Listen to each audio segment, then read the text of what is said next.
going back to like parchment. That's true. That's true. Like, it can be like Harry Potter, though.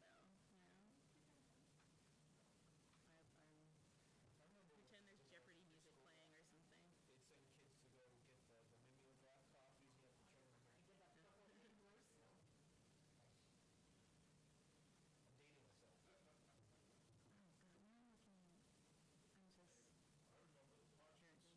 I'm dating myself. Is that before or after the stone tablets, John? 15 commandments. 10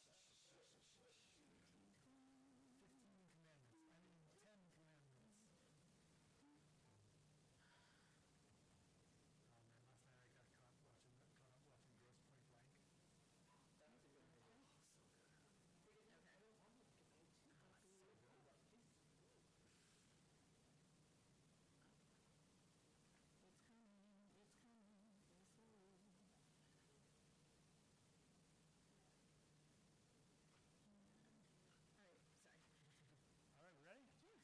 Okay, now that Monica's ready.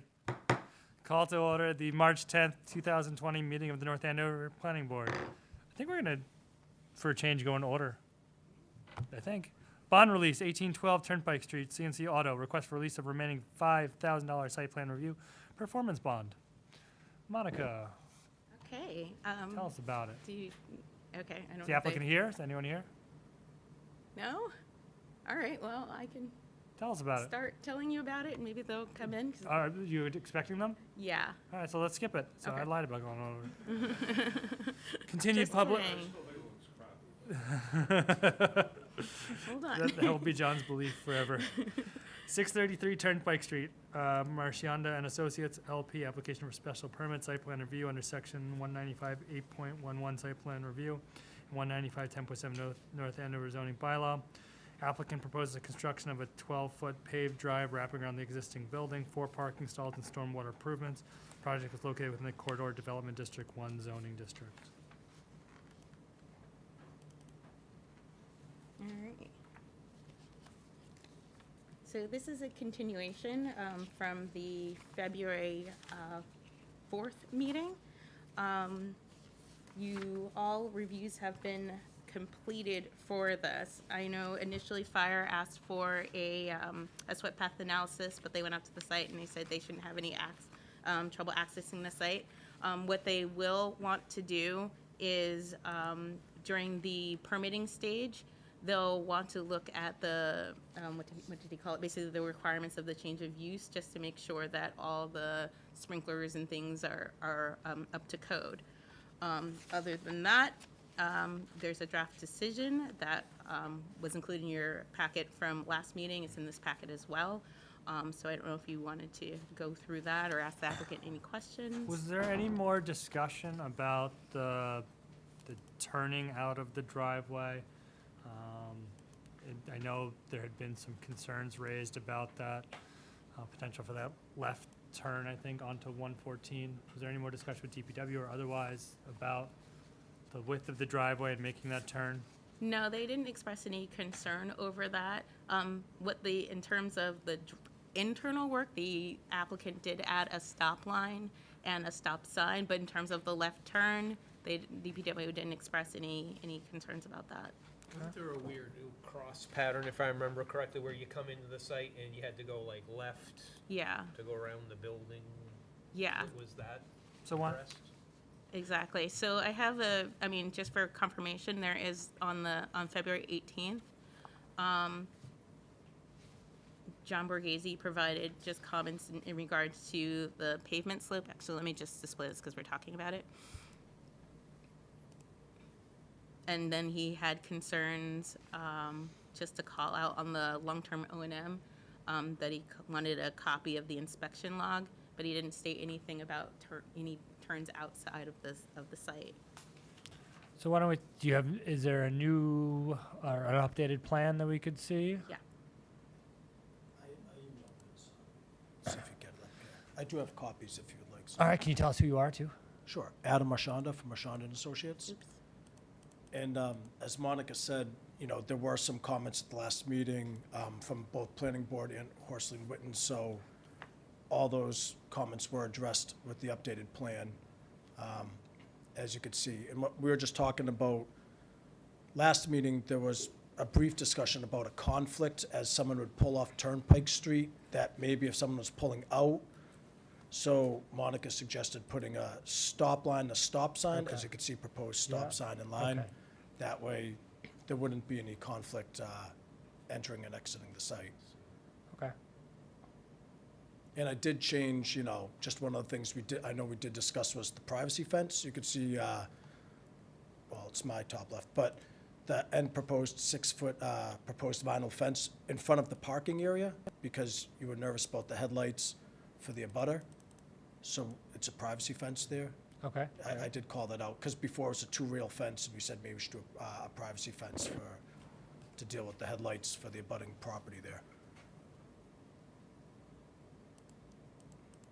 Okay, so you go in on the far side, when you want to leave, go around, stop, turn left, and then exit either left or Yeah, right? so it's one way. Okay, I think that works better.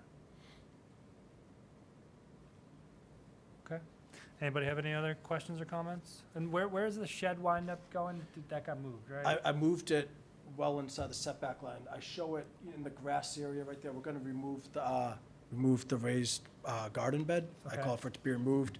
Once that's removed, the shed will go somewhere in that area. It's gonna be all grass in there. So somewhere behind the building. Okay. Any members of the public have any comments they want to make? All right, we got a motion to close the public hearing? I'll make a motion to close the public hearing on the site plan special review for 633 Turnpike Street. All in favor? Aye. Okay, review the decision.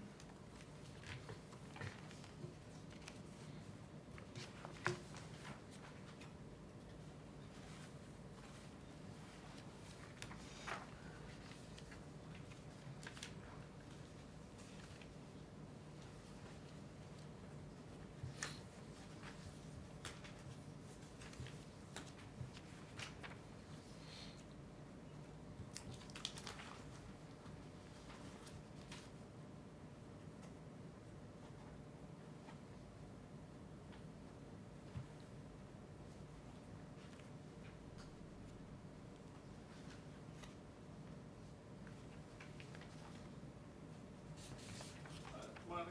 Yes. On the findings of fact, can you add something in there about the fact that they're putting the privacy fence in? Because I think that's kind of a good mitigating thing, and we should put that in the record. Sure. Does it matter what, where I put it, or Yeah, just you to can squeeze put it in? wherever you want, with Okay. something, or add another one, doesn't matter. Okay. You should have said it has to be number 6. So you should, has to be number 6. So that's where I put it just now, so we're thinking alike.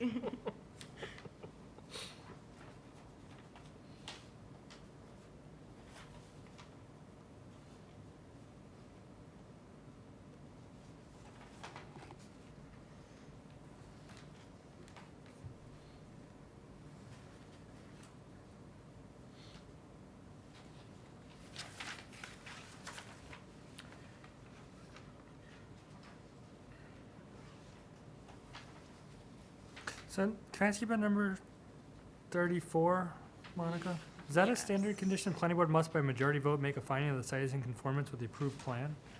That they would have to somehow come back to us and we'd have to vote? Well, that's for the release of the security. Oh, okay. Prior that's to- pretty Yep, standard. prior to the release of security. Sorry, Yeah. I thought I No, didn't, it I kind didn't, there's a little disjoint because Yeah. of the spacing. I thought that was prior to issuance of certificate of occupancy. Okay, that's fine. That's why I was confused. I didn't see that other headline. Yeah. Once I add the fence requirement, everything will slide down. Right, I didn't see the header there, so that's why. Okay. That's why I was confused.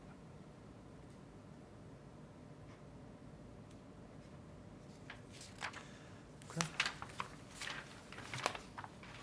You got a motion to approve?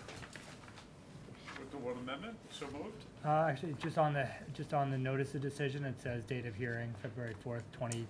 20,202. And I should add the March 10th, which is today. Yep. Okay, so, John made a motion to approve as amended. Second. All in favor? Okay, 5-0. And Thank I've you. called in Kelly to vote today since Kate is not here. Okay, Nice. You're earning your. 1812 Turnpike, are you here? No? Okay. 21 High Street, RCG, North Andover Mills LLC. Application for approval of a proposed three-lot definitive subdivision plan on an approximately 18.5 acre parcel of land located, was now known as East Mill, located off High and Water Streets, located within the IS and R4 zoning districts, as well as downtown overlay district, sub-district A, historic mill area. 21 High Street, RCG, North Andover Mills LLC, application for definitive sub-district A master plan under 195 Article 18 downtown overlay district of the North Andover zoning bylaw. Applicant seeks approval of a definitive master plan for existing uses and improvements at East Mill to bring the property into compliance with the overlay district guidelines. No changes are proposed to the property for structures. The property is located in the IS and R4 zoning districts and downtown overlay district, sub-district A, historic mill area. I think I got it all. Hello. So I'm Tanya Hartford with RCG North Andover Mills. I'm here with John Smolak. We were before you 2 weeks ago to present this project. We have a decision. We worked with the planning department on comments we had. I don't have anything new to present. I Okay. don't think there were any questions at the last meeting that you needed us to answer, but I'm happy to answer any if you have any. Monica, what was outstanding at the last meeting, if anything, and how has that been resolved? The only thing that occurred was was how we would handle their open space. Okay. So you'll now see that in the draft decision, because under the PDD, open space was required. So you'll see language within this decision preserving that requirement. Can you point us to that? Sorry, I'm just a little. Jean, I think there's a map. Is there a map? If there's a I map? just wasn't sure if a visual would help. Yes, a visual would help. Yeah. Let me see if it's attached here. Give me 1 moment. And is this condition in the definitive master plan or in the notice of subdivision? I assume in the master plan? It is. I think that Jean put it under the subdivision plan folder. Although we feel it's more appropriate in the special permit.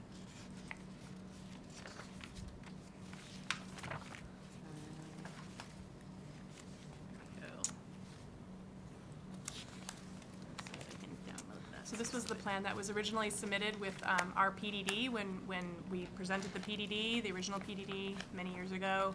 And you can see in the hatched area, that's the green space. It essentially is the pond, and all around the pond, we have the Mills to Hills Trail that we have an easement to the town for. This is within the 25-foot buffer zone. We have no problems with this. But I think that John we had some issue with being, we were requesting it to be a conservation easement, John, is that what it's called, as opposed to a Right. restriction? Versus a restriction, just because with the conservation restriction, it's, the issue with that is that, you know, you have to go through multiple layers of reviews, then it goes to the state to be signed off, then back to this board, back to the commission, Conservation Commission, if they're gonna be to hold the restriction. What did you say again, you wanted to do instead of that? Yeah, Like a can- conservation easement that would be imposed by condition, we can incorporate a restriction on the property as a, So what does our bylaw say? well, this is different because it's not the PDD any longer, so because it was a planned unit of development under the State Zoning Act, it required that there be a conservation restriction being held by the Do Conservation we, Commission. Right, and you'll see that in the previous decision where they have language in regards to their restriction, but that was in the PDD. I'm saying, just go, what happened with the PDD? Has it been removed? So under the new overlay, there's no stipulation to have open space. But since they're rolling this over, we wanted to make sure that they preserve the open space that was required under the PDD So, but there's still a conservation restriction there, right? not under the overlay. No, I'm So- not talking about the zoning. I'm saying Okay. when this was enacted, a restriction was put in place. It actually wasn't. Okay, so that's what I'm Yeah, asking. so the restriction goes into, is filed when the PDD is closed, and we've never closed this PDD. So we have this map and we have this area designated as the conservation restriction area, but it's never been filed and a restriction has never been drafted. Okay. And the reason for that is because you want to have your build-out complete on the West Mill side before you impose, The East Mill. East Mill side before you impose, thank you, before you impose a conservation restriction, because if you impose a formal conservation restriction, then, and if you look to amend it subsequently, that requires a 2/3 act of the legislature. So that's why it was kept to the end of the PDD process. And similarly, that's why it's kept to the end of this redevelopment process under this decision as well. Can someone point to the language that's being suggested? It's actually condition 62 in the definitive subdivision. That's what I'm, I'll bring up the old one. Which we think it really should be in the sub-district A. Oh, it's still in the subdivision? I thought we moved that. We suggested it be moved. Yeah, we suggested it be moved into the, Yeah, as per the approved plan. I'll just scroll down so everyone can see it.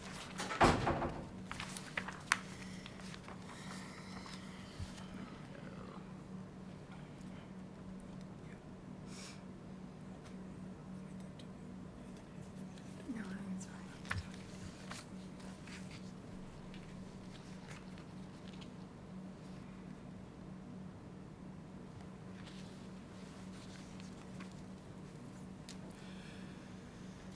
Keep going down. It's number 62. Yeah.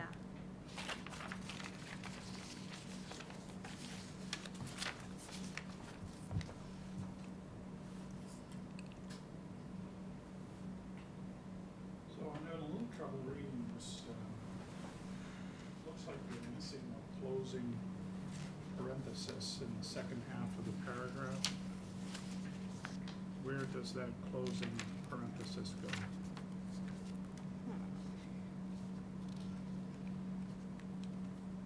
probably after completed, the third to the last line, before the comma.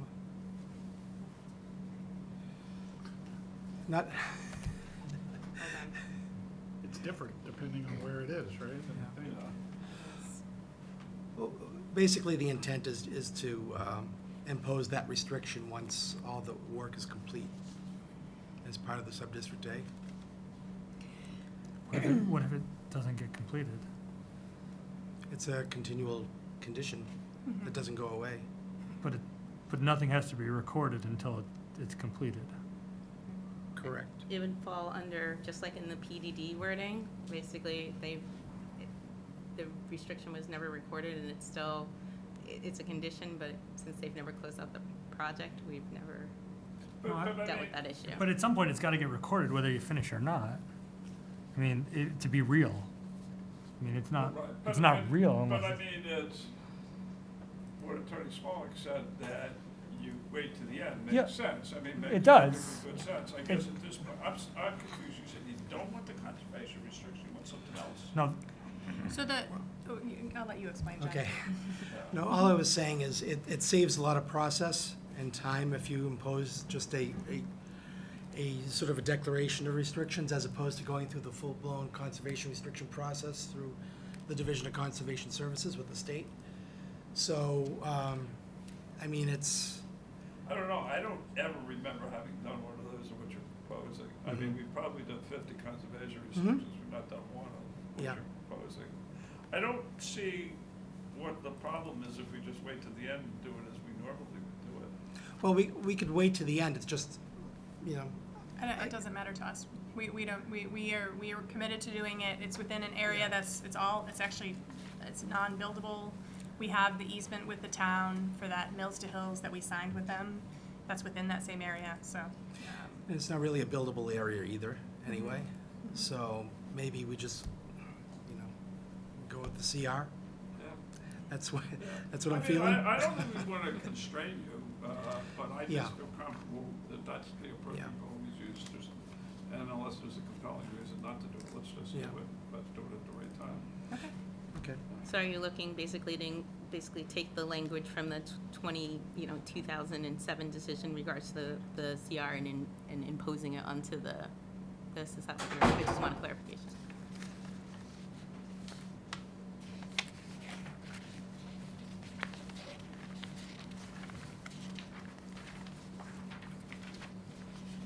bring up the 2007 language. I mean, the condition really should be under sub-district A as opposed to the subdivision, which is just dealing with the lotting, but.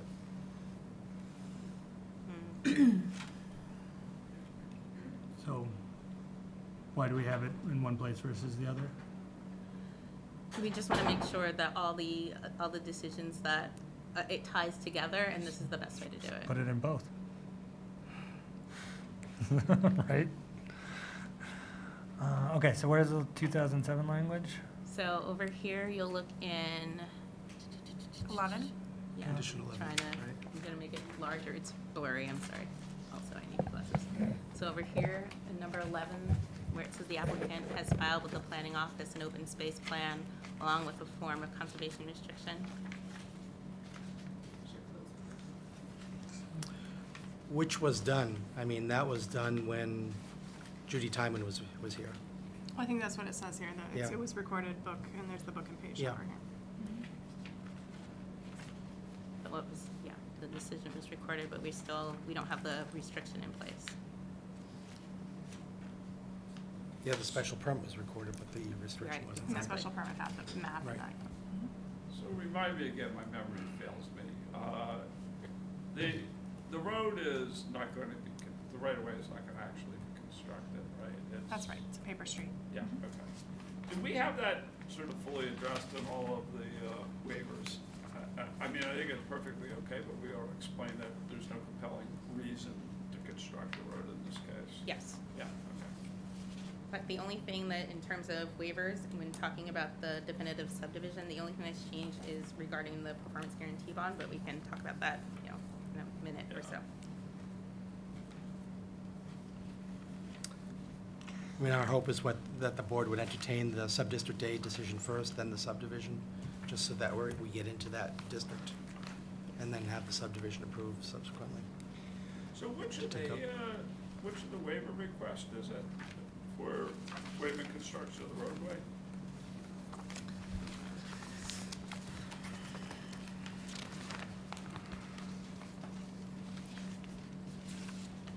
Well, I think that, I mean, it isn't within the conditions, it's within the standards of the waivers themselves, the street design standards and construction Well, yeah, specs.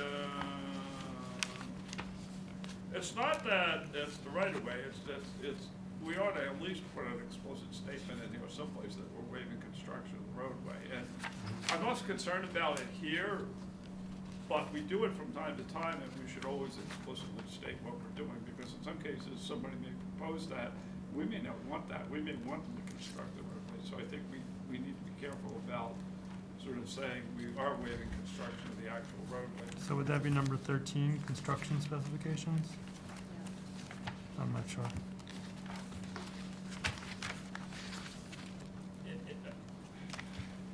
I know in the past, we've put something in that says, the waive construction of the roadway, whether you do it in this table or you do it someplace else, we really need to put it in. Okay.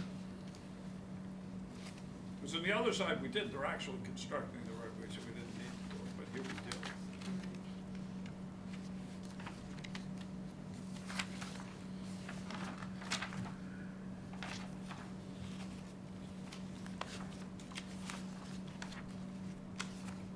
Probably makes sense Definitely to add not- something to paragraph, or paragraph 15 in the waivers. The streets design standards. Yeah, maybe that is, you could just, you could put it there, but just say, you waive actual construction of the right of way, because there's no. I just don't know which because all of these reference a section, and I just want, if we Yeah, I don't mean, know. I don't even know if it's a section per se, but So then let's just, Yeah. so then- What I might say is under the findings of fact, while it does describe that it creates legal frontage and provides formal access to lots 1 and 2, I mean, you could just state that. No, but the premise is, the whole idea of why we construct the subdivision is that the premise is that a roadway will be constructed. And in some cases, and that's what it is, and that's what we bond, and that's what we do. But in some cases, we say, you can create it on paper, but you don't need to build it. And I think if you don't waive the construction, somebody can come in and say, I don't have to build this, I'll show it to you, but I don't have to build it. And that's the reason why. So to prove the inverse, when we don't say it, that it means we want it done. Right, Yeah, so you maybe should Okay, add, agree so that let's- trucks- right, so maybe add a scientific fact that this road, that the roadway won't be constructed, that's not an elegant way to say it. No, no, I don't think, well, but I think, well, I think there should be a finding of fact that the plan involves a paper road and no construction of the road is planned. I think that should be a finding of fact, so let's add that. But then in 25, the special conditions, at the waivers from submission requirements, just add another paragraph, either there or waiver from development standard. I say waiver from submission requirements. No, actually, it would be waiver from development standards. So make a new paragraph that just says roadway waiver. Yeah, roadway construction. Roadway You don't even construction need to waiver. make a reference, as long as you put it in there. Yeah, let's say, well, If there is a reference, you can use it, but if yeah, not, but otherwise just write roadway construction waiver if we don't have an actual section to cite to, and Right. and say that the board waives the physical construction of the designated roadway, something along those lines.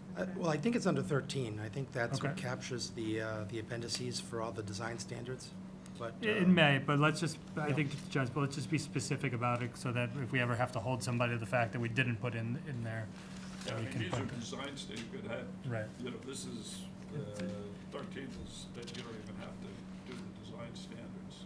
Right. All right, so let's add that. So I just wanna, so again, I'm adding a paragraph or, line that says roadway construction waiver and that the board waives the physical construction of the roadway. Yeah. Okay. Okay. Alright, so, let's just talk about the open space thing again. So it seems like this language pretty much tracks the previous language, even though there's a word missing somewhere.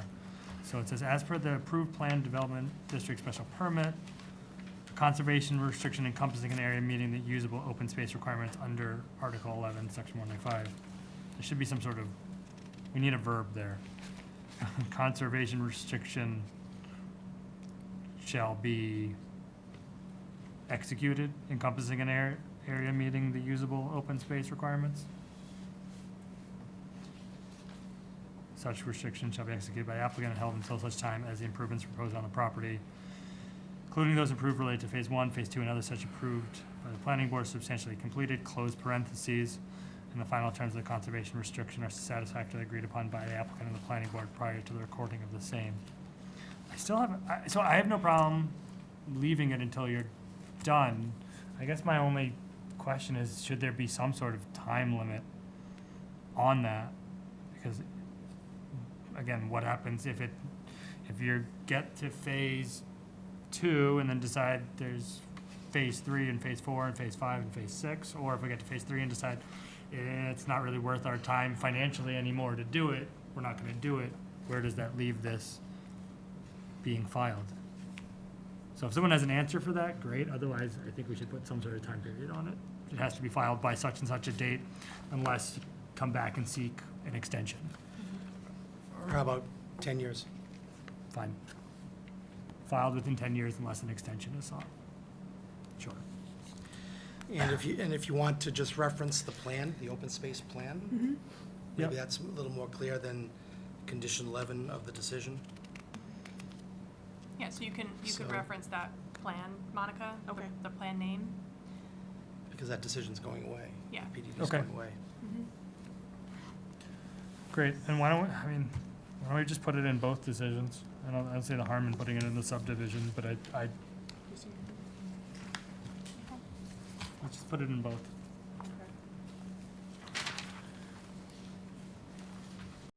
Okay, any public comments? No, okay. Any other comments about the decisions before I close the public hearing? No? Okay, anyone want to make a motion to close the public hearing? Okay, motion to close public hearings as to 21 High Street, application for 3-lot subdivision, and application for definitive sub-district A master plan have been made by Peter. You get a second? I'll second. Second, all in favor? Aye. Okay. Let's look at sub-district A definitive master plan special permit first.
So Monica, would add 62 from the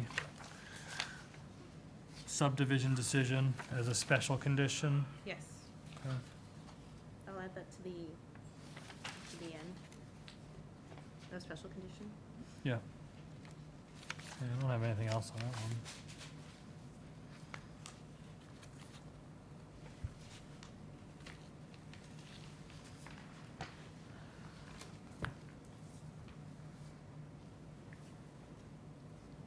I'm a little bit confused by the language, and we have paragraph 5, and it describes phase 3, and it describes at the end, 89 units proposed for parcel 3, also known as the parking garage parcel. But in paragraph 7, we say, well, it's proposed as remaining for parking use, and any proposed change, new use or structure would require an amendment to the master plan special permit.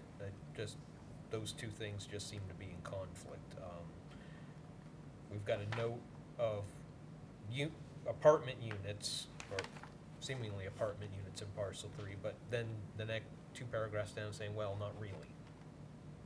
Can I address that? Yeah, So, in our PDD, in our overall master plan, and also in our sub-district A master plan, we're saying that there is a phase 3, continues to be a phase 3, which is 89 units. But what we were saying is that we don't have anything proposed at this point, and when we do, we would have to come back for a special permit, just like we did at the West Mill. So we would have to come back and say, parcel 3, that's phase 3 of this plan that would require its own special permit. So we were just saying, we don't have a development plan, we have nothing out there, but when we do, we would come in for a special permit, which would be an amendment to our master plan. Yeah, the way I interpret what you're saying, I agree with you, is I think 5, the last bullet in 5 says exactly what you said, and that's what I understand. The language in 7, especially the first sentence, is in conflict with that, because it says phase 3 is proposed as parking at this time, and it actually, So wouldn't it make sense just to say lot 3 is proposed as remaining for parking use at this time? Yeah. Yeah. Like, we just I get rid think of that would phase be 3? better. Yeah, I that think would we make can take sense. out the phase 3, good Right. catch. So I was My right. lawyer's so good at editing things. It's much easier to edit it. I will say it's much easier to edit it than it is to write it. Yeah. Those of us who have been looking at it a lot, you Yep. missed that. So I'll strike the words phase 3 Phase 3 on, yeah. and leave lot 3, blah, blah, blah. Monica, there's a typo in 6, 4th line down in the middle of the word deliberations. Thank you. It's just a word you don't know. Oh, yes. Deliberation. That could be. Yeah. Has to do with drinking.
we get a motion to approve the Sub-District A definitive master plan special permit? As amended, so moved. As amended, thank you. Move to approve as amended. Second. Seconded, all in favor? Aye. Aye, 5-0, approved. All right, we'll move on to definitive subdivision.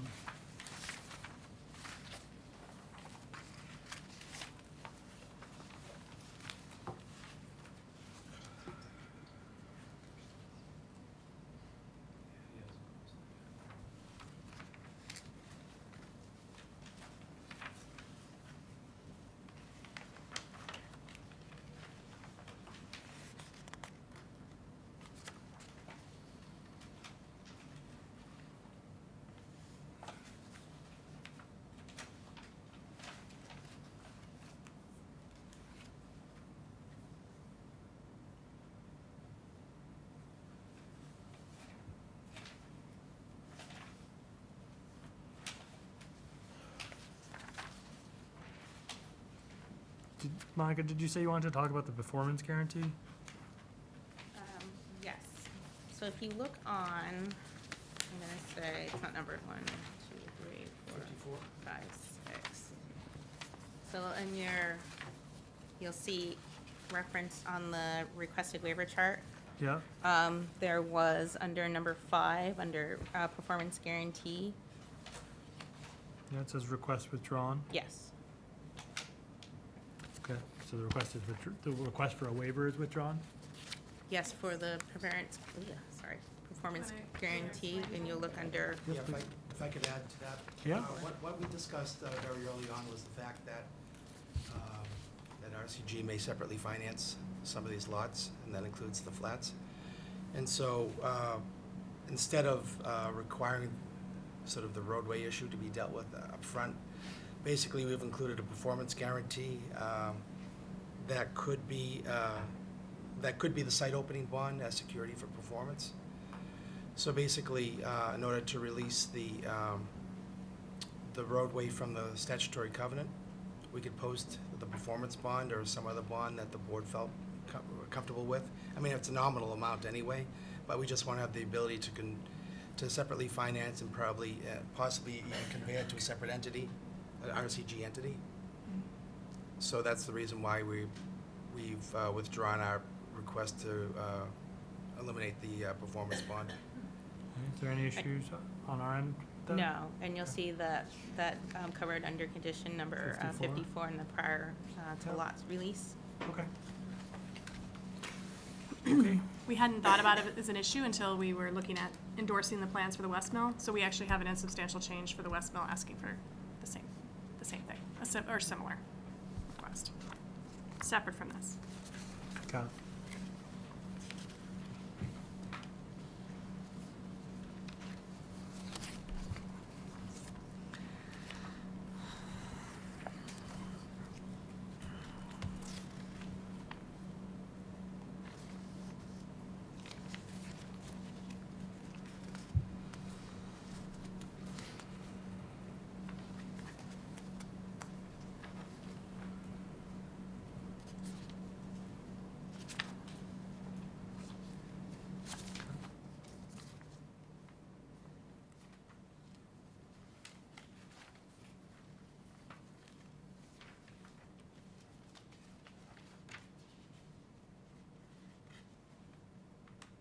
And just to clarify, because we discussed before we closed the public hearing on this, what are the amendments that, just for the record, that we made to this already? They were, as I recall, and Monica, please add or correct, they were adding the paragraph in section 25 about a specific waiver of the roadway construction.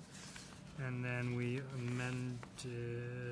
slightly amended, Finding of fact in regard to the paper road. right, we're making a finding of fact as to the paper road. And then we amended paragraph 62, as discussed earlier. Yes. Those are the amendments I noted.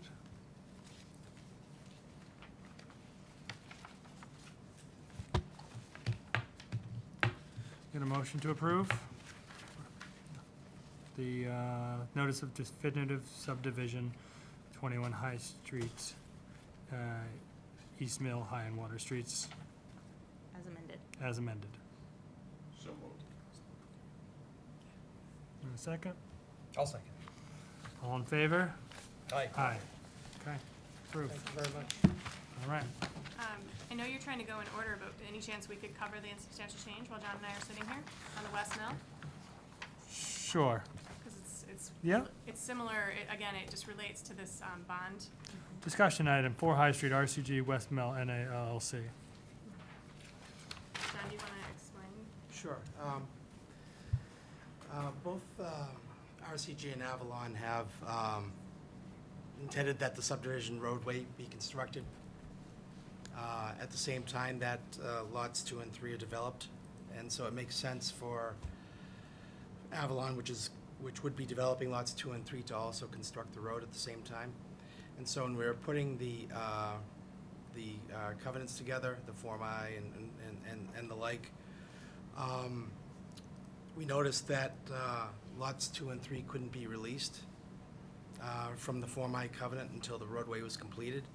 And so the intention is to have the ability to post some sort of surety for the construction of the road, such that both lots 2 and 3 and could be conveyed and released from the covenant, but subject to the fact that there would be a performance bond for the roadway. So that would enable the sale of the property, number one, and number two, it would enable the construction of the roadway at the same time that lots 2 and 3 are being redeveloped. So we're requesting as an insubstantial or a minor modification to allow for the posting of the performance bond in order to release the Form J, the lot release. And also, in addition to that, if the board was willing to do this, then the second piece would be that Avalon would be willing to post the $40,000 performance bond as part of or as the security for the development of the roadway as well, if the board wanted to go in that direction, or alternatively a separate. Yeah, I mean, I think it would probably be good to keep it separate, but I mean, what you're proposing is pretty much standard practice Yeah. on any subdivision where you have to release the lots before all the public improvements are done.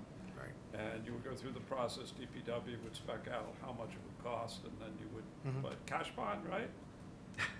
Do we have a choice? Well, actually, you do under the subdivision control law, but Yeah, I know. not North Yeah, Andover. But you know what we like, So, I mean, make sense, John? And yeah, I think it makes perfect sense, yeah.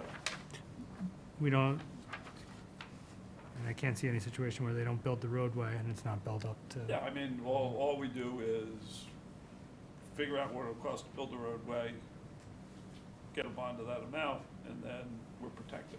And in what time period? Let's say the housing market collapses or nothing happens, what time period do we have? Is there a time period where we have to act on that? It is, it's open-ended. It's open-ended, so if it's been a certain amount of time, like, hey, you're not doing it, we can take the money and do it. Okay. So Right. this is, just to clarify, because we were asking for, so this would be a separate bond, you're saying then the bond for the special permit? Because that's what Avalon, the request was that Avalon is putting forth a bond, and that bond would not be released until the roadway was built. Both the, Well, I think they're separate. I mean, one's a site opening bond for the individual property, the other one's for construction of the roadway. I think they should be separate. okay. They generally are. At least Yeah. from, you know. Right, because you're looking for a separate for the roadway. So this allow you to do your sale, but you need, and it can be limited just to the costs, obviously, of the roadway, Okay. rather than everything else. Okay, so, can we get a motion to approve the insubstantial, to find an insubstantial change and approve the allowance of the posting of a performance bond, an amount deemed satisfactory to the, Planning Department and DPW for the construction of the subdivision roadway in order to allow the applicant to obtain a Form J and release the statutory covenants in lieu of the formal construction of the roadway in strict compliance with the provisions set forth in the approved subdivision decision. So moved. Well put. Thanks. Second. All in favor? Aye. Aye. Aye. Okay. Thank you very much. All right. 127 Marblehead Street, Century One Realty Trust, Eugene Fay trustee, application for a site plan review special permit under Part 3 in Section 195, 10.7 of the North Andover zoning bylaw. Applicant proposes to convert the existing building into 4-unit multifamily structure with parking for 8 cars at the rear and north sides of the property. Project is located within the R4 zoning district.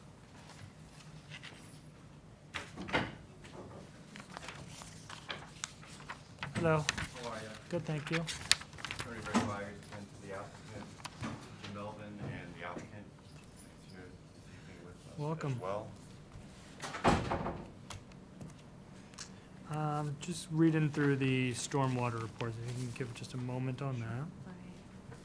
So you'll notice I uploaded very late today, a stormwater report that was submitted by the town's, outside peer review consultant.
Okay, have you guys seen these particular comments from Horsley Witten? And I know can- TJ has, I didn't get it. All right. TJ, you want to give us your input on those? We really don't have many objections to it.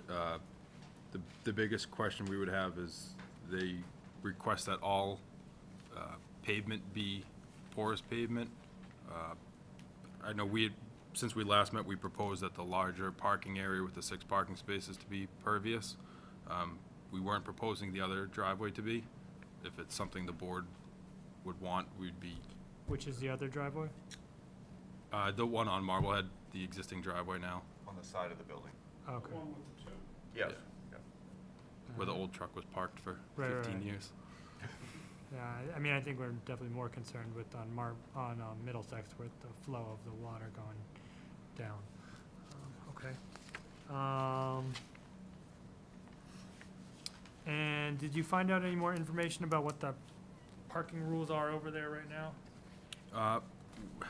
We had called a few departments and had kind of been referred to others, but we weren't able to get an answer on what the requirements were for parking at the intersection or the even versus odd. Do you know what if there, is it no parking in front of the building, on the side, anything? I don't know. I don't, yeah. Do we have a bylaw? There's no signage on there or anything. I know you can't park within, a certain distance from The stop sign, The yeah. Thank you. intersection. Yeah. but other than that, There's there no was- signs? No. If there's no signs, then generally the rule is if there's no signs, there's no rules. That's generally how it works. Do we have a parking bylaw? I'll bring it up. Usually the parking bylaw, and it's been a while, but usually the parking bylaw will list all the places where there are no parking or overnight parking or whatever, and if it doesn't say Middlesex on this road, then there wouldn't be. All right, see if you can find something there, but, all right.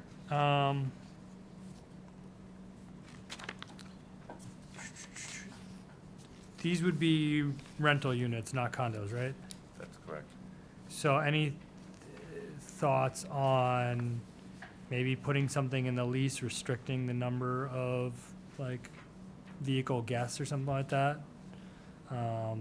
So obviously if you're living there and you want to have someone overnight, that's fine, but I think it would be tough on the neighborhood if one apartment had 5 or 6 overnight guests parking on Middlesex. Might be nice to have something in the lease saying, you know, limit to 1 or 2 overnight cars, you know, something like that.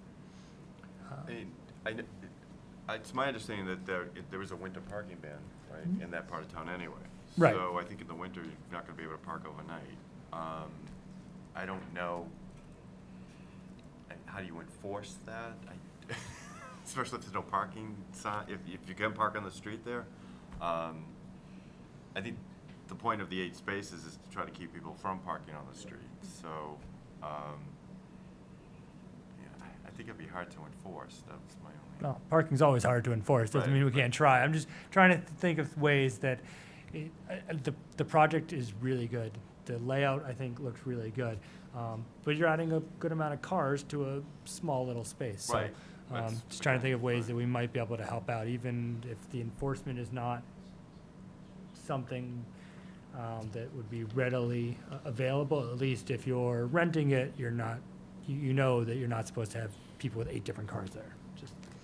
Just a thought. We did it with the Avalon one. Practically speaking, I agree with you that, you know, putting in parking for the houses, I mean, for the people, and maybe strongly, I don't know how you strongly suggest, maybe you put that in the lease, that if you were supposed to park not on the street, you know, Right. but in the lot, that would help. And the only other thing I can see conceivably doing is maybe revisiting in a year, having come back and see if there's a problem. I mean, because I don't think we can micro fix the problem. We'd be better off seeing what happens and seeing if there's a real issue. We've used that approach a number of Yeah. times, it seems to be helpful. Yeah. Yeah, I support that. That seems And none of the other houses in that neighborhood would have such restrictions on That's guests. true. So, That's true. So it's either, you know, it's one of those things that would seem to be a common problem or not a problem at all, but revisiting in a year doesn't, yeah, I mean, even the Seems abutter, prudent. the abutter that had the issue with the parking on the street admitted that he parks on the street, so. I know. It's a good neighborhood. The people there are nice. It's just, you know, we just try to see if there's anything we can do, even if it's small, just to help out. So, I mean, I don't think it's gonna be a problem. Just, you know, it's good to talk through now, just in case there is. Okay, Monica, anything else open? No, everything else has been closed. Okay, do we have a as of- draft decision? We do have a draft decision, which I can pass out. Again, it's a draft, so We'll review it. take a look. I tried to incorporate all of the conditions that were placed in the peer reviews. Did you put in anything about the driveway on Marblehead, or not? I did all the pavement, but I can alter the conditions How many are stating there? that. Oh, there's a report, there's a draft and a report, okay. There's a draft and a I report. gave you a lot of paper. Yeah. Everyone should Monica- have 2 things. I'm killing a lot of trees. Monica, do you have an extra one? Sure. Oh, sorry. Did I? I have oh, 2. There's some extra ones that will, that are, Another draft, another report, yeah, there should be 10 copies of the draft. extra report. How about of the Community Development Division? Oh, hold on. Did you, No, that's- all right, so the 633 Turnpike Street was not supposed to be something that that's something that different. was, I'm that was. sorry. Yeah, I noticed that online. All right, hold on. All right, hold on. One moment, please. I might need an extra copy of that. All right, so hold on. This is 1460, okay, we got too much stuff here. Yeah, you have a lot of Okay. paperwork here. 1463, 1463, this is all 1463. That's all separate, okay. Well, this Oh, is that's 127. All right, so, okay, so we Yes. have that. John, do you The have, applicant is at that. we just have one decision, right? That we're For looking at? 127, Yes. yes. Okay, do you have one, John? I have a decision, yeah. You do? Peter? I have a decision. Okay. Take this copy. Thank you. Are there any references to our peer review report in this? Yes, so, actually, let me just open up the digital so I can follow along. So yes, what I do is I indicate under the findings of fact that the peer reviewer has completed their review and that there are conditions with N. And And then you'll see throughout, under the, just give me a second, I need the, Word version.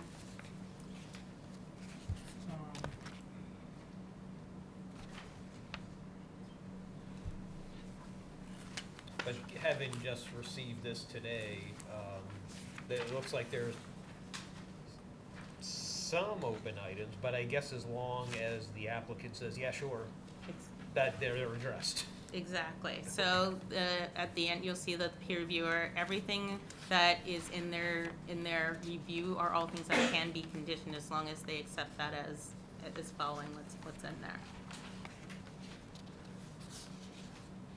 And as long as, of course, the board agrees to, institute these items. So, guys, remind me, did you put up fencing on Middlesex next to where the next door neighbors are? I think we talked about Yes. that a little bit last time. Yeah, we Is that revised it on the most recent one. That's on the plan. reflected, okay. Yep. Also, there's one thing I do want to point out in terms of the driveway width of the new driveway. There's a standard of, the maximum width is 25. They're asking for a waiver of that parking standard. So that's something that you would have to address because they're looking for a 27, a width of 27, when the standard allows up to 25. All right, so where is that in the decision? Or is that something that needs to be added, or is that addressed in here?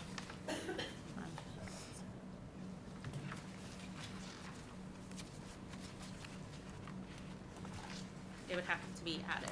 I think one thing we were waiting for was to see if the engineer could decrease it by, I was hoping they could decrease it by a foot on each side, but in our discussions this afternoon, he didn't think that was something he could do. Okay, so we need to add a condition at the end of special conditions that the board allows for a 27-foot driveway as described in the plan and cite the plan.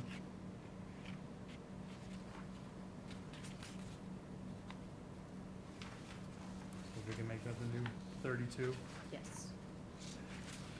And, Monica, one other thing, like, when the other decision we had tonight, I think you ought to mention in the finding of fact that they put screening out. Okay. Yeah. And just make sure that when you go through that if you revise the numbers, that so something like 33 says referencing condition number 21, that some of the numbers may change, just to go through and make sure that they all match up.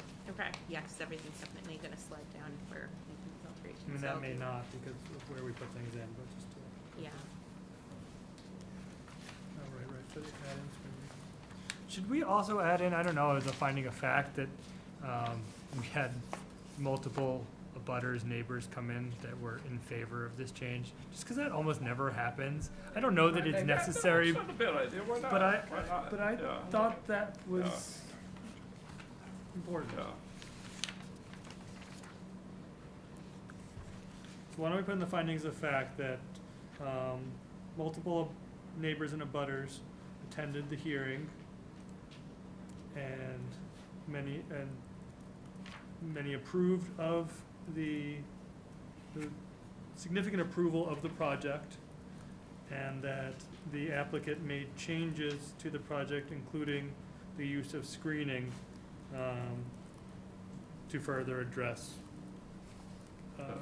neighborhood Tie concerns. the two things together, Yeah. just like,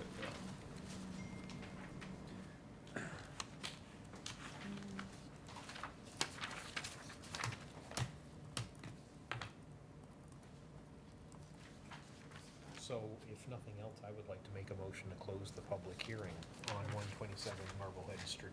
Thank you. All in favor? Aye. Okay, any other changes? I have one, sorry. if I Yeah, could go ahead. just- Number 34, prior to the commencement of the site work, it mentions to provide an as-built. Yeah, Don't know if that should just be before the release of the bond, Yes, definitely. and number 25B, it mentions putting the silt sack in the catch basins. Is that only the downstream catch basins or any within 100 feet? Any within 100 feet is what was suggested. Okay. so within, so that says that, so 34, that will be moved to prior to issuance of to release of the bond, is that what we just said? Yes.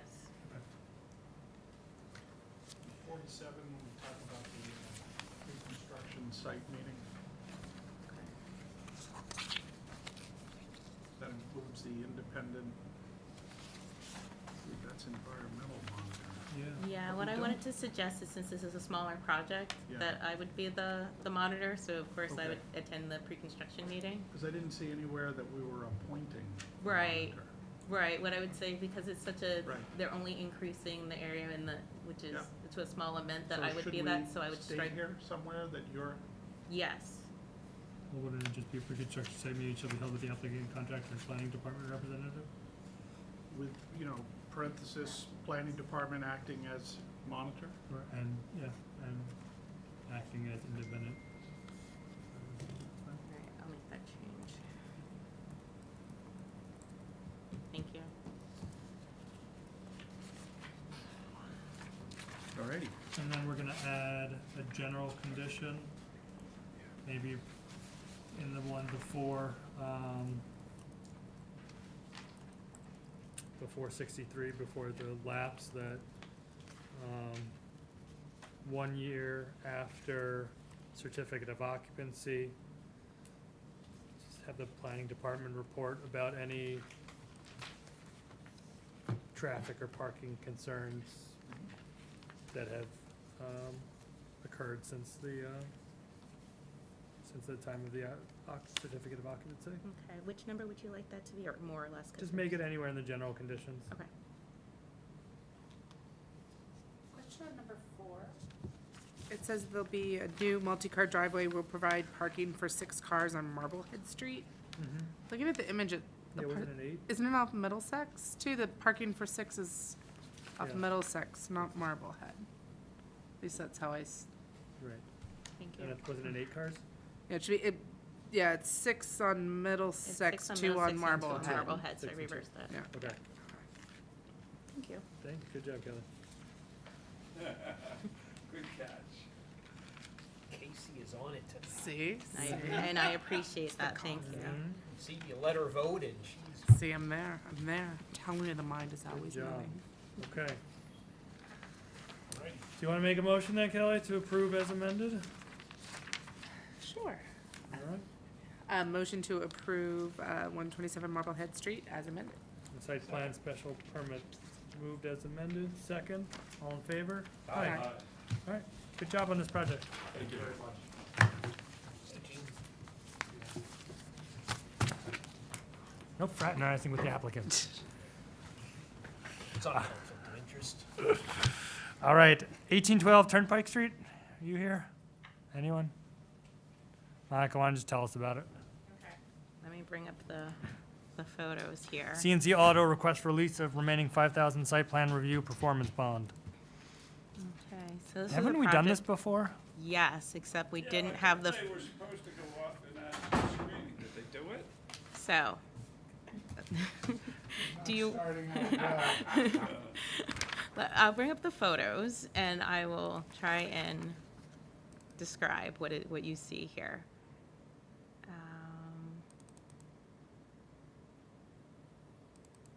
Okay, so again, this is a permit approved back in 2016. I'll bring up the old plan just so you can see exactly what you Is approved. this for the auto repair pizza shop? Yes. Okay. Someone's brilliant idea. So I'm going to scroll down to the landscaping plan, just so you have that on, let me see, I have that on record here. Okay. So again, just a reminder, that's your landscape plan.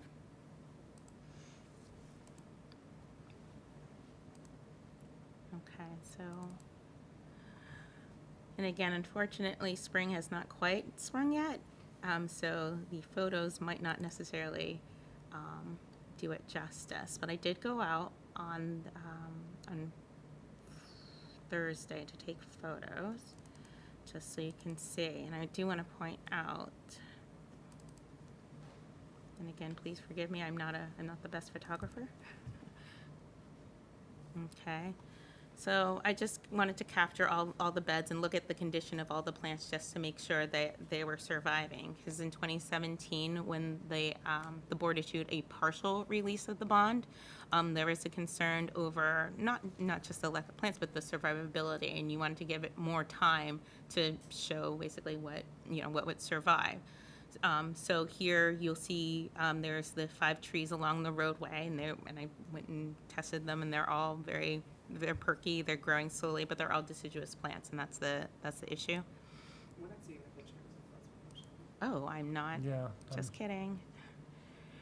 Second value add. Well, All right. Verbal description is really very Yeah. persuasive. Yeah. Well, good. So just close your eyes and imagine. So again, this was the site along Turnpike Street, and you'll see that they have the 5 deciduous trees here. And this area, this is kind of where the parking lot where they're waiting for the cars to be serviced here. I do want to point out here that this, I don't know if you can see my cursor, but the distance between the landscaped area and the building is just 18 feet, so it's just rather narrow. So I think that's why they chose probably this type of Was plant. that always supposed to be a rock wall like that? Yes. What was there before? I mean, see, here's the problem, is they may have put certain things in there, and the question is, what do we deal with now? I mean, they may or may not be in conformity with it, but it just doesn't look very good. They park cars there all the time, sorry. There's always a half dozen cars there all the time, and it just doesn't look good. And I think they got to tighten it up. They got to add some more screening, some low screening, a low fence. I don't know what it is, but it really, if we don't do it now, it'll never happen. Where do you see the cars that you're speaking of in this stretch? Not on that side, on the other side. Okay. Are you talking at the rear, basically? Yeah, back here? in that area there. If you ever go, I mean, I don't go by there every day, but it's pretty clear that they park cars there and cars stay there consistently. It's not just cars worked on during the day. In the area that's not Yeah, striped? see on the left, Oh, okay, but that's Yeah. a striped area. Yeah, I right? know it's a striped Okay. area, but it's not intended for constant overnight parking. Yeah, it's And probably more so the like if your point car needs is, major repairs, it might be a couple days. what I would like to see, and again, I don't remember whether the stone wall was existing and they've done literally nothing there or what it is, but I thought we talked about a fence there. yeah, that's what I mean. I mean, I don't have a certain recollection, but Yeah. it's worth going back and So- checking. So I went back to look You at the did? minutes in the video, and what I saw was a discussion on the number of plants and also survivability. Other than that, there wasn't any type of fence or described within. So that's one reason when I went out, I made sure I went up to all the plants just to make sure that they were going to bloom again. They didn't look like they were dead. It just looks like they need time to establish more. They were planted back in 2016. When I spoke with the owner, he says that once the weather heats up, he does put some planters with flowers along to basically to add a little zhuzh to the site, for lack of better words. And so we kind of talked about the type of planters that he puts out, and he says, of course, at the end of the season, once it cools down, of course, those planters die and he takes them in. But then every spring, once it's appropriate temperature, then he puts out the plantings.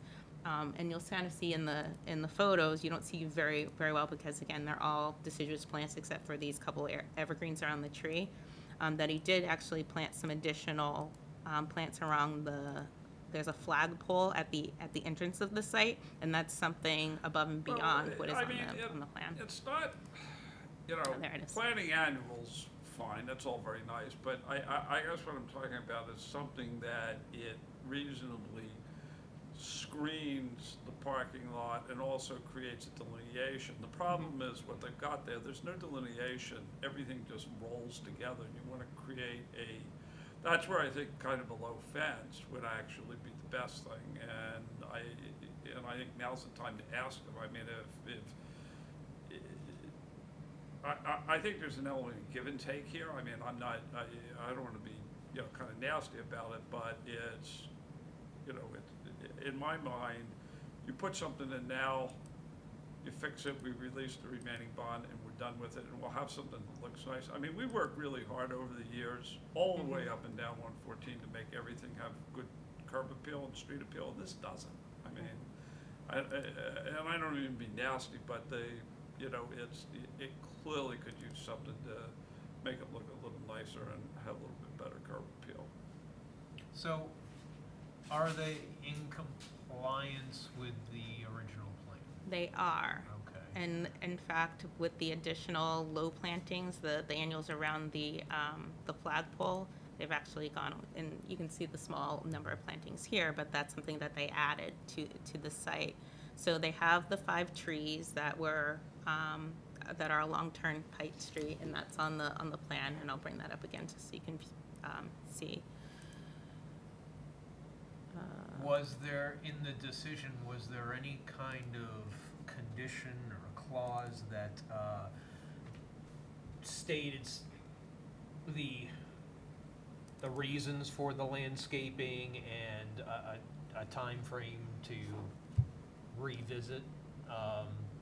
To John's point about if there's some note about landscaping being a screening device, and if there's a time frame to revisit it to see if the screening device is adequate. Let's Is keep- there anything of Let's- that? let's keep going. Right, so again, it has pretty much that standard language that you'll see in all decisions, saying that the staff planner shall review the site, and any screenings as may be reasonably required by the plan staff may be added at the project owner's expense, but there's no time frame associated. Let's keep going down. with Let's see if that. there's anything else. Is that it? Then you get into the general conditions.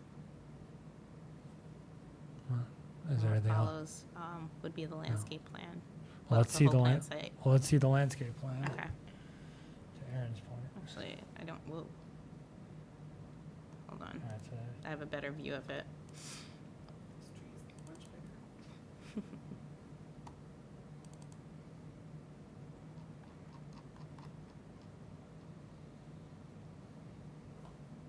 Okay, let me bounce back here. This is just clearer.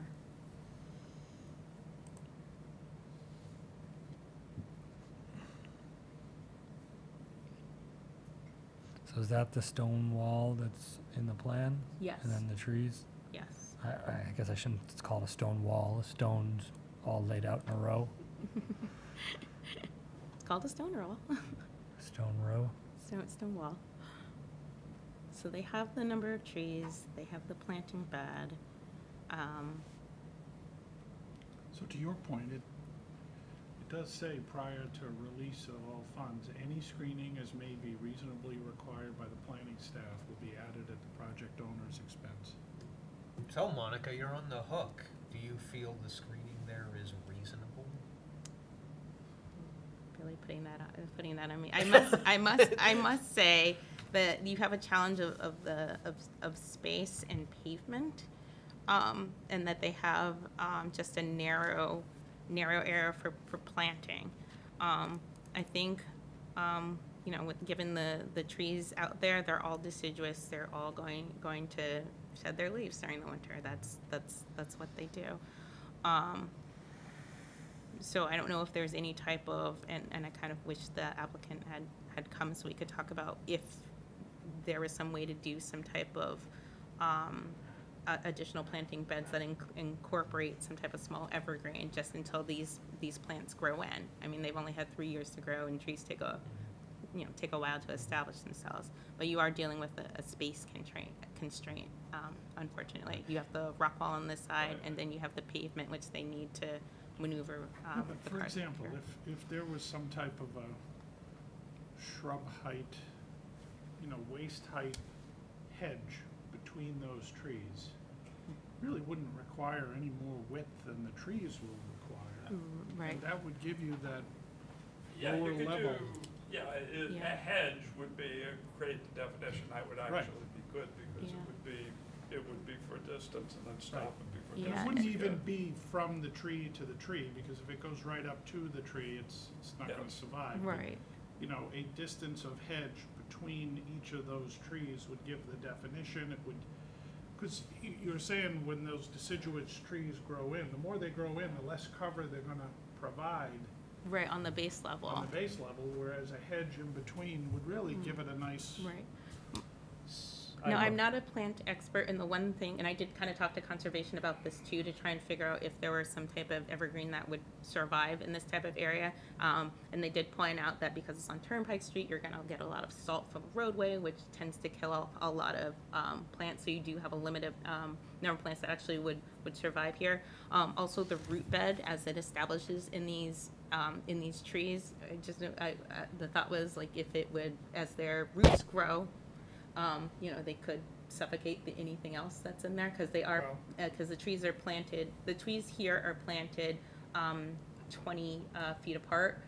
Our bylaw says that usually you should plant trees 30 apart, so they tried to squeeze in some more just to kind of get, you know, take advantage, you know, use this space here. But like I said, the issue is that you do have 5 deciduous plants that aren't gonna, that So aren't if you gonna be put so much. 10-foot hedge between each tree, you'd have a 5-foot buffer on each side between the end of the hedge and the tree.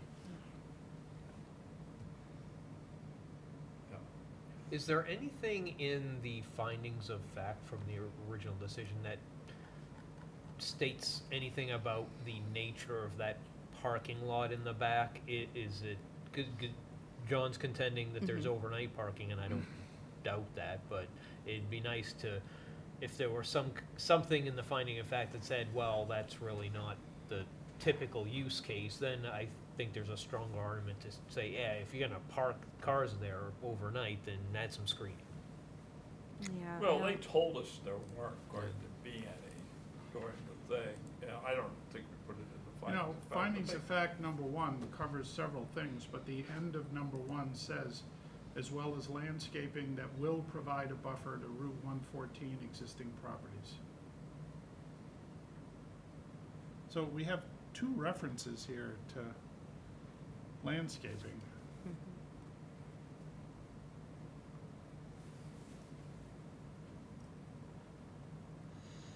What do people want to do? I mean, I honestly do not have strong opinions either way.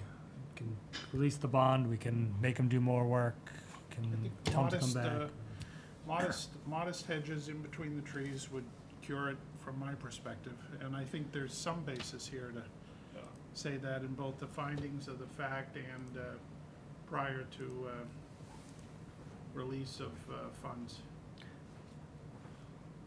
So specifically over here, like, just where they're, probably the longer term storage is, some trees would grow up to be waist height, maybe in between.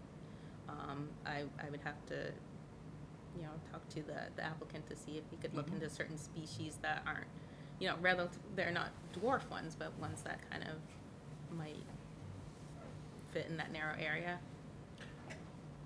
I mean, I think doing a hedge is modest, fair, inexpensive, provides actually a fairly significant benefit to the town for the money expended, and we're not, you know, I'm cognizant of the fact that it's unfair to pile too much of a burden on an applicant, but I don't think we're asking a whole lot here, so I think that makes perfect. Why don't, for now, why don't you tell the applicant that the feeling of the board was the hedge in between these trees, a modest hedge in between these trees. Yeah. If he wants to do that, great. If he wants to come in and talk to us and propose other ideas or say why this is enough, he can come in and do that. Great. Yeah. Does that address your concern? Yeah, That- I think that'd be that's fine. the angle you were referring to? Yeah, in that's, terms of I the- think that it's, you know, it's an important intersection visually, and I think something like that would be a buffer, and I think it would be, provide a fairly substantial benefit at very nominal cost, so. Okay, so Yeah, again, I think the fence would be too monolithic, but, I'm so fine. are you looking at maybe 3, like Fine, one the between? hedges. I don't know if you can see mine. 4 4, four okay. 10-foot 1, 2, hedges 3, 4. between the 5 trees. I will let the Roughly. property Yeah. owner know. Great. Okay? Great. So, but when are we gonna, When he wants to come Revisit back, this. he can either, if he wants to do it, go ahead and do it. Right. If he has another idea, wants something else, or wants to come back in, he can just come back in whenever he wants. Yeah. We're not releasing the bond at the moment. Okay. Okay, 210 Holt Road, MMD shooting, request to continue to March 24th. Gonna move to continue to March 24th. We get a second? Second. All in favor? Aye. I'm gonna move to continue 1600 Osgood LLC. Application for definitive subdivision and application for site plan review, as well as 1600 Osgood Hillwood Enterprises, application for site plan review, and 1600 Osgood LLC, application for large-scale ground-mounted solar system site plan review to continue until the public hearings until March 24th. Can I get a second? Second? All in favor? Aye. Okay, approved. 500 Great Pond Road, North Andover Country Club, update on construction status. Great. Anyone here? Is that you, Monica? That is anyone here to represent Country Club? Country Club? No? Four.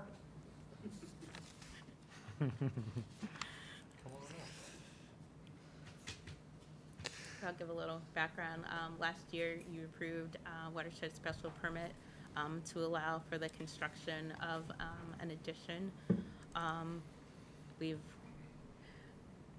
Before I show the factor, so they submitted all their required documents, got their building permit, started construction, and then as they were excavating within the approved area, a underground tank was discovered, which no one had record of or knew about.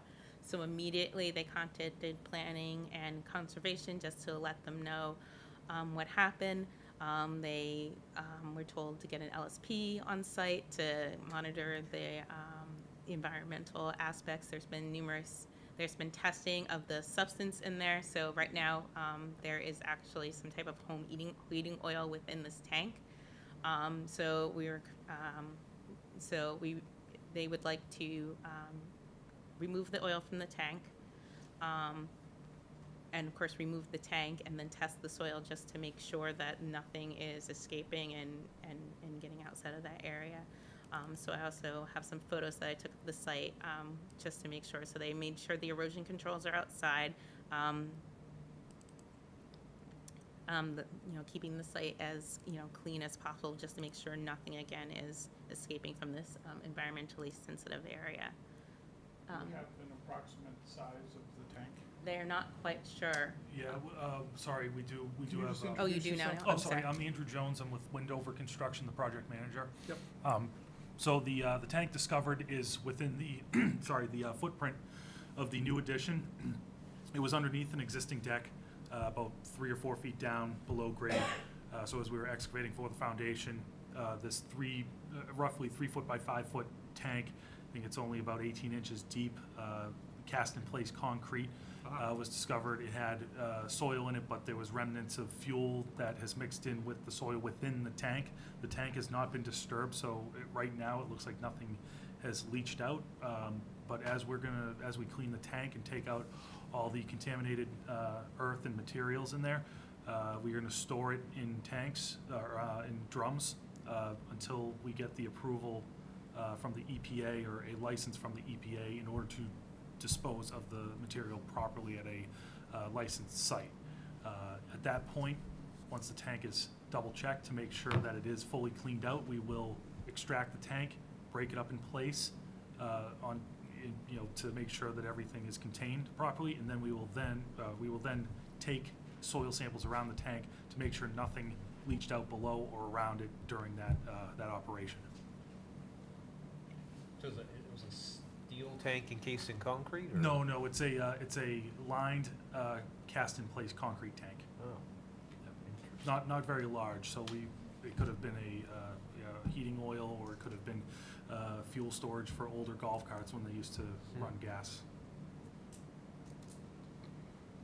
Well, thanks for identifying it and taking all these steps. Okay. Monica, anything you think we need to do at this point?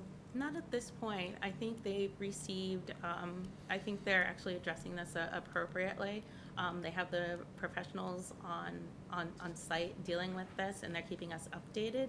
So as of right now, we just wanted them to come before, so they come before you just to let you know what was happening. They'll go before conservation as well, just to keep them abreast of what's happening as well.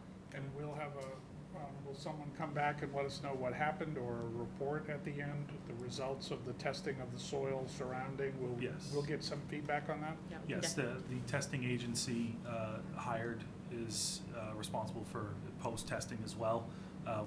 We have the monitoring team out there because of the proximity to the stream, so they are also well in the know.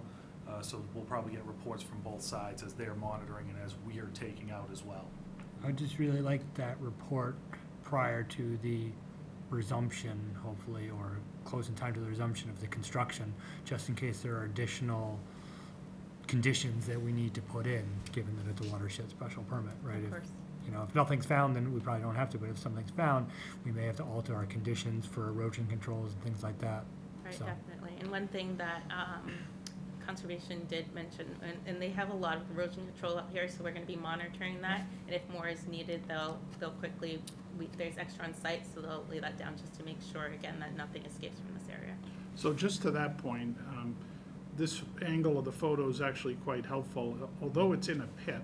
Yep. So if it rains, it's a pit, which is somewhat containing, right? Right. The In tank is this actually view covered as right well. here, if you look in the, to the left of the photo, which is north, in a very heavy rain, do you have precautions in place to keep it from flowing out the north end, which, as you said, would give access to the stream and then directly into the lake? No, the way that the tank is actually to the right of the photo. Yeah, I got that. I'm So, saying yeah. if there's a heavy, heavy rain, that any rain that is absorbing what was there could not flow out to the left into the stream. No, it could not at that, the way it's set up now, no. Okay, and you have precautions to prevent that in the case of a very heavy rain? Yes, correct. Just beyond the site fence is the hay bales or straw wattle. We have additional rolls on site in case something is penetrated or we just want the extra protection. Yeah. So it is fully encased as well as the silk fence beyond Yeah. the straw wattle. Which I know the scenario I'm laying out is Yeah. very unlikely, but do you understand the point I'm making? Yeah, because That of the were lake. it to be an extraordinary rainstorm that provided enough stormwater in the pit to flow out to the north, if you don't have something to stop it and it gets in the stream, it's then going into the lake. Correct. if- And if that's that were- very difficult remediation at that point. That's correct, yes. Okay, so you do understand the point? Yes. Okay, great. And thank you again for all the work you're doing here to identify and to remediate and to report. I think it's a great example. Well, is your firm managing the remediation, or is that the country club handle it directly? The country club is handling that remediation. We're helping, assisting. Contractually, the remediation is with the club. Just because they're the property owners, it's a very high risk for us to take on as not property owners. So it's usually we adjust the owners to contract it directly. So when they come back, it's probably a good idea somebody from the club come as well. Yeah.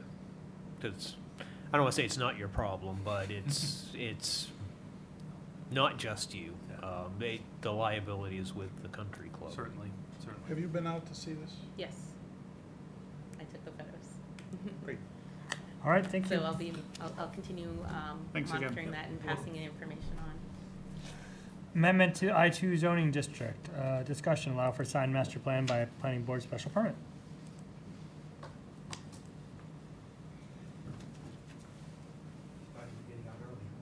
It's not too bad. We'll be done before 9, that's early. Well, thank you.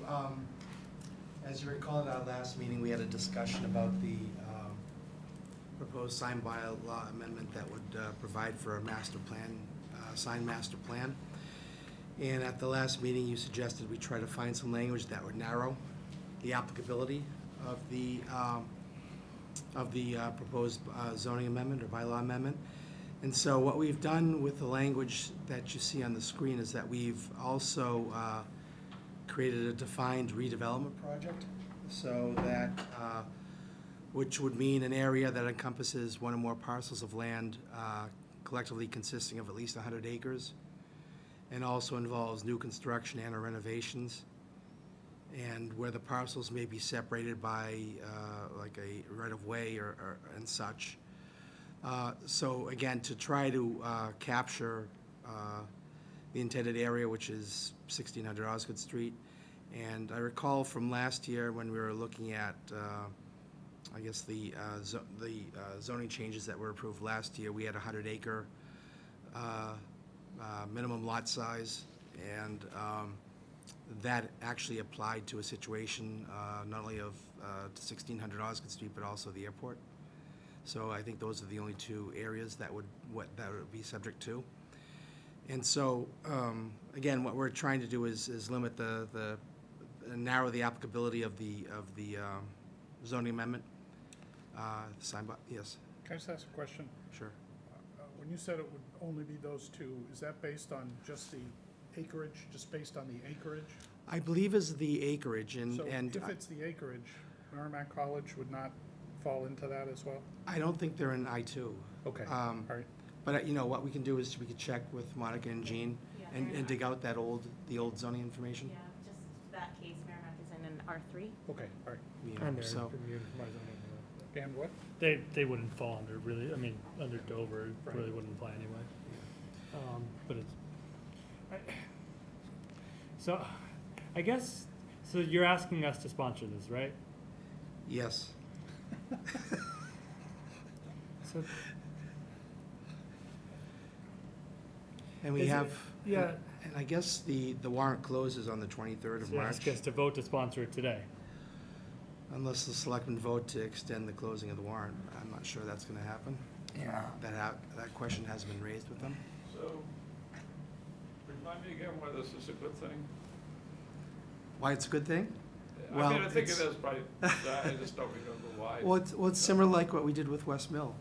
We have the same sort of language of a signage master plan that allows you to be a little more creative in terms of your signage scheme and to make it a little more consistent. And so this would enable us to create a master plan for each of those lots out there for signage.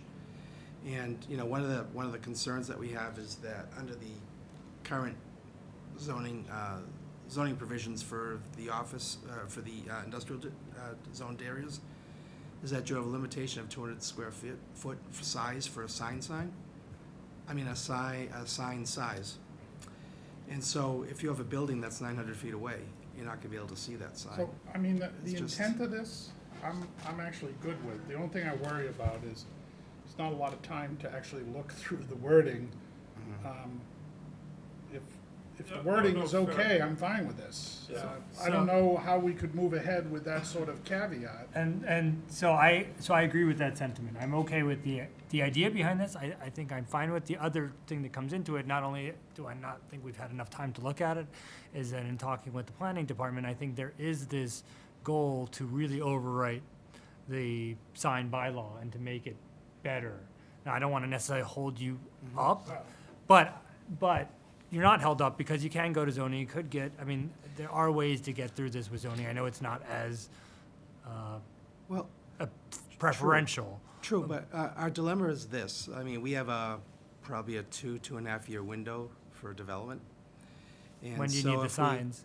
But the signs don't need to be up right away, right? Well, Because some of them have to be up sooner than later, like, for example, buildings 20 and 21 are still operational.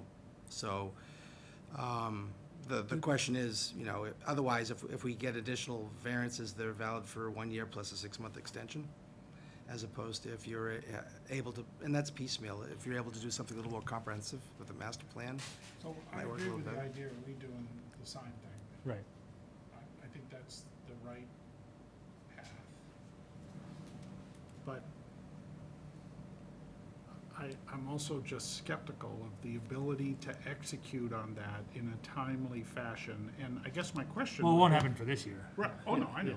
But I guess my question to help me with is, how would this harm that effort if we did this? Well, I think it's just another thing you'd have to potentially undo. Well, but I mean, the way I might look at it is say, look, yet again, evidence why we have to do this. We did this for good reasons on the merits, but it's not the way to do business. I almost look at this as just another rationale to support, let's do the sign thing over again. That it's not just, But it's not just talk. Here's evidence where we had to Right. do something extraordinary because we just don't have the right bylaw. I think the problem becomes though, if we permit things under this one and permit things under the previous one, then whatever signs go up then, and then we redo it, if they don't conform, now it's just more mishmash. That's But the concern. I don't know. But I mean, I think there's all elements of grandfathering, I mean, Right. and you can explicitly grandfather in if you need to. I mean, it seems to me this is one paragraph, it's pretty clear what it says. It's a carve-out, you know, I mean, some people might argue you're spot zoning because you're carving out specific parcels, But you're not, I mean, to be honest, if we're gonna, I think it is, but I think if you're gonna do that, I'd rather say $1,600 Osgood than say an I-2 that has 100 and do it by implication. I mean, spot zoning's allowed if it's got a public benefit. Yeah, I mean, I'm not objecting, I think Yeah. it's fine, I guess my point of the carve-out is that the impact, if we miss something, is pretty nominal.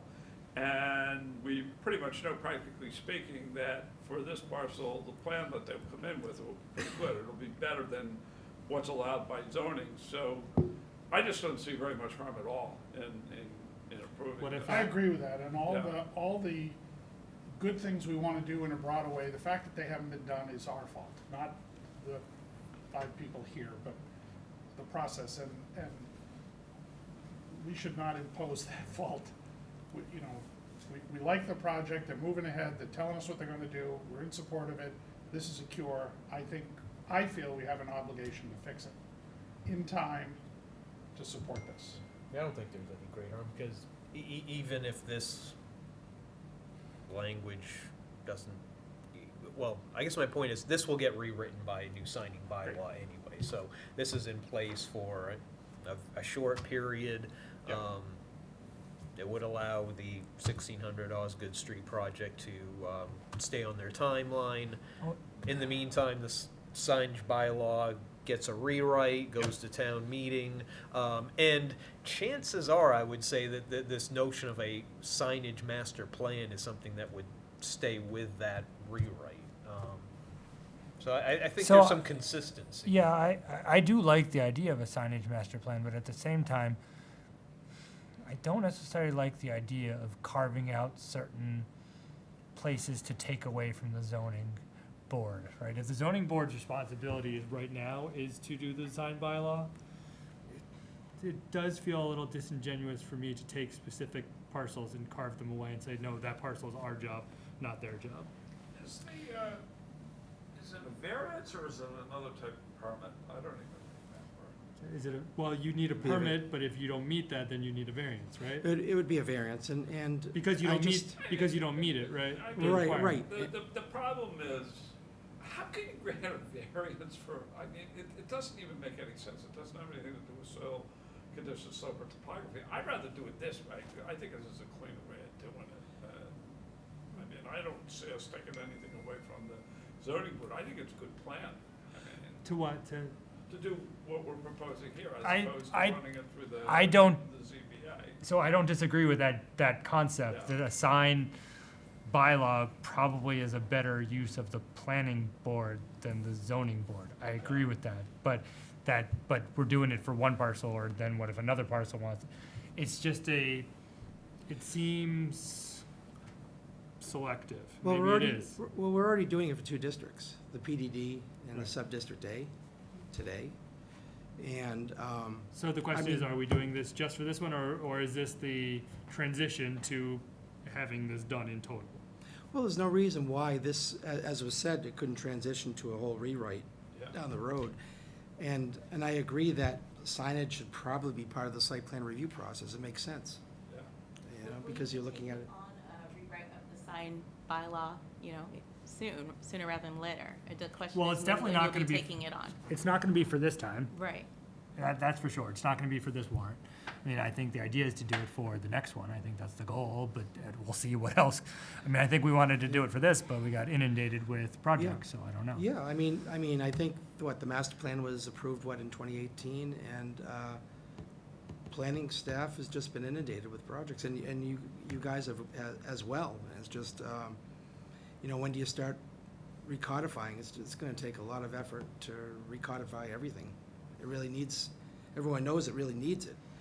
And we've been doing it piecemeal for years, only because there are unique circumstances. So what happens, so the other question I have is what happens if, for some reason, this particular project, because I think it's more related to this particular project than it is to anything else. If this particular project doesn't go through and then we have this bylaw for this lot. Then that you could repeal be- it next year. I just want to put that out there, Yeah, that we may, or you can, when you, yeah. I just want to put that out there, that we may even want to be more specific. I mean, yeah, go ahead. It relates to a redevelopment project, so Yeah. it doesn't relate to a parcel of land. It does tie to a project. Yeah, So okay. that might answer your question. Yeah. Somebody would actually, so God forbid the project that's currently proposed didn't go through. Yeah, In order for somebody to come and do another signage plan on the site, it would have to tie to a redevelopment project, which is defined, which means somebody is coming back in front of you with new construction or renovation and is going to be in front of you for a special permit, which means you're gonna be looking at the signage as part of that next project.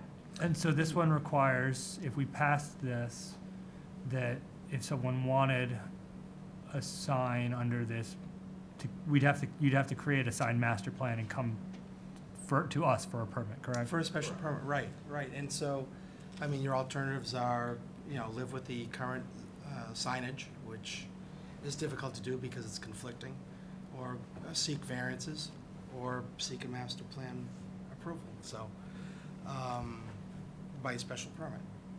So, the problem that I have is that the sign provisions of the zoning bylaw have a section for signs that are approved both in industrial and office districts. Then 2 paragraphs down, you have another section that says signs to be approved under industrial districts. They're totally conflicting. And so we're just trying to work in certainty here. And basically, it's all within the planning board's discretion, like every special permit. And if the planning board doesn't like it, they can tell us to forget it or deny it. Okay, so we need a motion then either to sponsor or not sponsor this particular warrant article, is that right? Make a motion to sponsor. Okay, motion to sponsor, can we get a second? Second. And just to question, I think would need a majority, I think. Yes. Yeah, okay, so, and you're not voting on this, because it's not a special permit. No offense, I'm just trying to make sure we know the ground rules. Okay, all right, so 4 of us are voting, motion made to sponsor this and go through the procedures as laid out for a warrant article. Okay, all in favor? Aye. Opposed? Aye. All right, 3-1 passes, so we will sponsor this. So what do we need for public hearing? We need to set public hearings? Yes, I have to get the dates for those. I'm sorry, I don't have that on hand. I think, excuse me, I think Jean had charted it out and that it works. I don't have the dates with me, but certainly we could still work on the language. We have a public hearing process to go through as well, and if there are other changes that need to be made, tweaks, And happy to work with you on that. and you go through the process of getting this before the Board of Selectmen to include in the proposed warrant. Yes. All right, let me know if I need to be there to discuss it. Okay. Okay. All right. Well, I appreciate it, and again, we'll work with you in terms of making any language changes, and hopefully it'll result in a better plan, so, thank you. Thanks. Yep. Appreciate it. Thank you, John. Thanks. Thank you, Michael. All right, correspondence, Walnut Ridge. We got some additional correspondence about Walnut Ridge. I'd make a motion to put that on file. Do you want to, if anyone wants to discuss it, we can.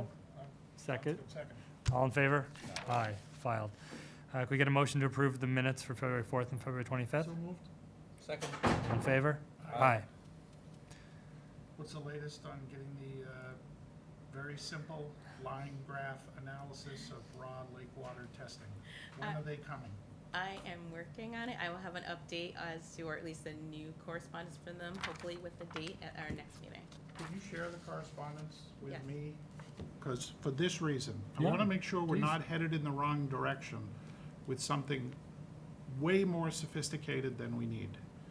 We need a line graph like we got several years ago that simply shows the trend, phosphorus, nitrogen, couple other things. So, That's yeah, it. please keep I will. Peter in the loop with the correspondence, and if you see anything that's not looking right, I will, yeah, great, thank do you. so. Perfect, thank you. Awesome. Got a motion to adjourn? Motion made. Second, All in favor? Aye. All right. good job.